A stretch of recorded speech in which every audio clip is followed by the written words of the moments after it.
Welcome. My name is Deborah, and I recently was given the opportunity to go through this book. Oh, sorry.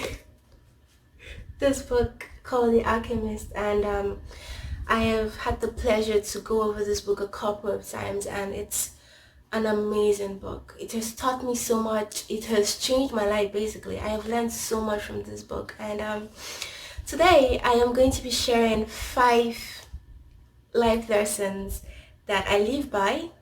I started living by after I read the book, and it has really helped me. Before I go over the 5 lessons, I would just give a recap in case you haven't read the book. Don't be scared, I wouldn't give any major spoiler. Um, it's about a guy, a young man named Santiago, who is a shepherd, and he kept having this reoccurring dream about a treasure lost in the pyramids. So the book is just about how he went from finding about his treasure and the journey he took in achieving or finding his treasure, which was his goal, his dream, his personal legend. So the experiences he had, and it's very relatable to you and I, because in life there is something we all want to achieve. There is a dream or a goal we are all looking forward to achieve. So I'm just gonna dive into the 5 lessons. So the first lesson I learned is make your own decisions yourself. This seems like a very simple thing, right? Make your decisions. But I found that in life, we we tend to rely on other people or other situations to make the decisions for us. For instance, in the book, Santiago was faced with a crossroad, and it was a very major decision that would change the whole entire course of his life. And naturally, he wasn't inclined to take the responsibility of actually making that big decision. So what did he do? He turned to Hurim and Tunim, which were 2 stones that could help you make a wish or make a decision. And as he was about to pull out the stone, they both fell out through a hole. And at that moment, he came to an awakening that, okay, no, this is my life. I shouldn't leave it to 2 stones to tell me what to do. It's my life, it's my responsibility, and I would make my own decisions. And it's very true, because you're the only one that knows truly what you want your life to be about. You're the only one that knows your truth. I know it's simple to turn to other people and ask them for their decisions and ask them to make the decisions for us. So if something goes wrong at the end of the day, it's easy to just turn to them and say, hey, you told me to do this, it's your fault. But rather than taking the responsibility and learning from our mistakes and actually becoming better people. There's a saying I always go by, and I think it was my elder brother who told me this, and he said, be a follower, not a student. I'm sorry, that was wrong. Be a student, not a follower.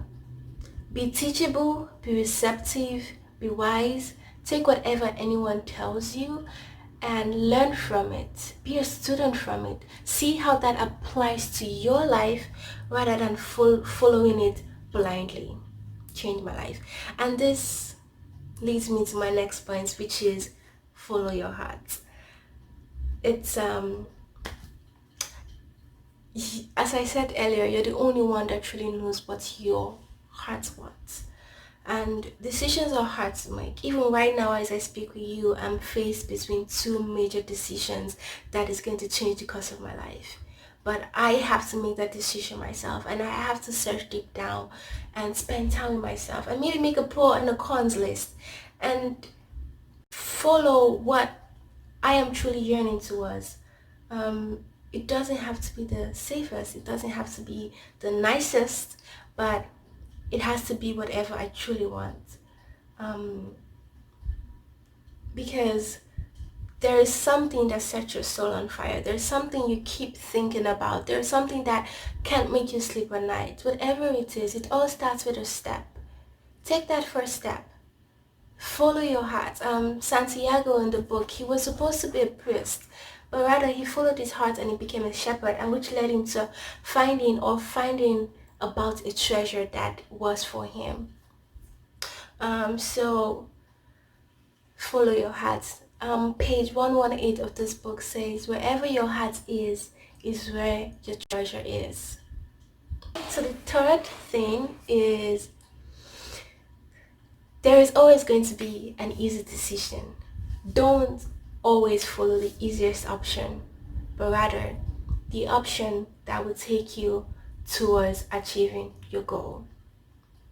Okay, Les Brown always says, if you do what is hard, your life would be easy. But if you do what is easy, your life will be hard. This is where your comfort zone is. But this is where the magic happens.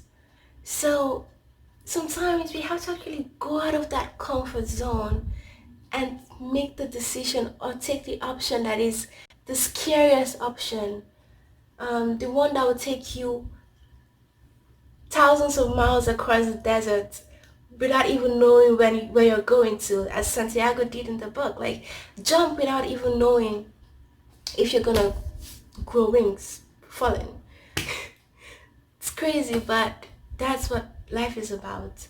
We have a goal, we have a dream, but you can't achieve those dreams if you keep staying in the comfort zone. If you keep staying where you feel comfortable in. Okay? Take the decision and take the first step. And it can be hard, I know.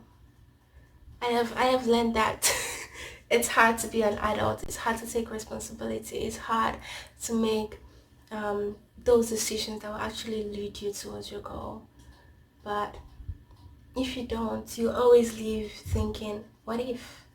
Right? I really don't want this video to be very long, so I'm just going to go to the next point, which is be passionate about it. Be passionate about something. There is a saying that kept reoccurring in the book, and it says, if you want something with all your heart, the whole universe would help you to achieve it. And I have actually learned that if there's something I want with all my heart, there is this thing called the law of attraction, right? It says if you really want something, you attract it. And I don't know how that works, but I think it's true, because if you really want something, then you'll be willing to put in the effort to actually achieve those things. Be passionate about something. Whatever it is, whatever you're interested in life, find that thing, search into your heart, follow your heart and find it, and be passionate about it, be serious about it, okay? Whatever is worth doing is worth doing about. Whatever dream you have is worth pursuing, is worth achieving. You don't want to be on your deathbed and you think, I should have put in more effort, I should have wanted this more. Then at that moment there is nothing you can do about it. But now that you can do something about it, pursue it, okay? Want it with all your heart, because it's this passion you have that will it's this desire you have that will fuel your passion, that even if you're faced with difficulties, you'll be able to go through them because you have a very strong passion. And that is what the universe will see, and that is why the universe will keep paving way for you. So the last thing I'm going to end with is, it's okay to fail. It's okay to fail. There's a scene in the book that says, one thing that makes a dream impossible to achieve is the fear of failure. It gets us. It gets every one of us. That thing, just deep down, just that thing deep down, that what if something bad happens? What if I fail? What if I lose everything? But what if you don't? Right? And even if you do, it's totally fine. Because most times that failure or that situation, that really bad situation that happens, is actually propelling you to the next stage of your life, which is actually where you're supposed to be. It happened to Santiago more than once. He lost, this is spoiler, sorry. Something absolutely terrible happened to him in the book more than once. And it is actually good because then it was launching him to the next phase of his life. It was launching him in the right direction, and it helped him to actually achieve his dream. So I don't know what it is that you're faced with right now, the terrible news, terrible situation that just happened, but I just want you to know that it's okay. Okay, it's okay to fall. It is okay to fail. But what we should do when we fail, when we lose everything, is learn from it, dust our skin, and start again. And accept it and just move on. Because now we've learned and we're better people, right? We haven't actually lost anything. If one thing, we have gained something. You've gained the knowledge, like, okay, that is not good. That is a wrong decision. That was a wrong decision. And you've learned and you're a better person. You've increased yourself by the experience you've gained. I'm just going to end by saying, above anything else, follow your personal legend to the end, because on your way to achieving your goal, you will learn everything you ever needed, and you would experience everything you ever dreamt of on that journey. So thank you so much for watching my video. Thank you. If you if there was something you learned from this book, also if there's any life lessons you picked out from this book, please leave a comment in the comment section. I am so excited to hear what you also saw, to hear your thoughts and what you think about the book, what you learned from Santiago's life. If there's also any other book by Paulo Coelho that you read recently, if there's any other book you read that changed your life, please suggest it in the comment section. I would really love to hear from you. Thank you.